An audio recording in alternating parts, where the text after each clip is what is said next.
nous sommes au bord du lac de retenue de barrage du Marillet qui s'étend sur une surface de 124 hectares. Comme une quinzaine de grands lacs de retenue de barrage dans le département, c'est un formidable atout pour l'activité pêche.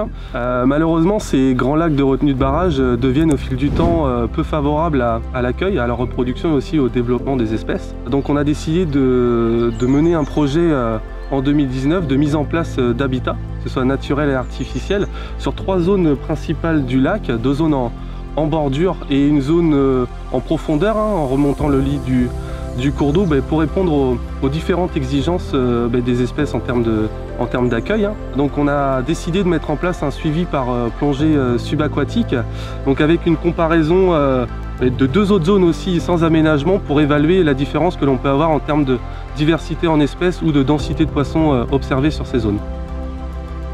La première campagne de comptage en plongée nous a permis justement d'évaluer un petit peu l'occupation de l'espace et surtout l'activité par rapport à la reproduction, par rapport à la ponte. On a pu observer des géniteurs sur les nids et aussi les juvéniles.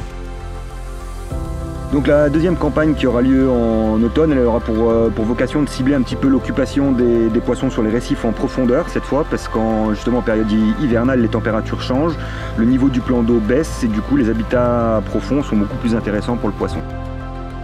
L'ensemble de ces barrages avec différents usages, dont la priorité est eau potable, avec usage irrigation, mais aussi surtout le soutien d'étiage des rivières et des marais.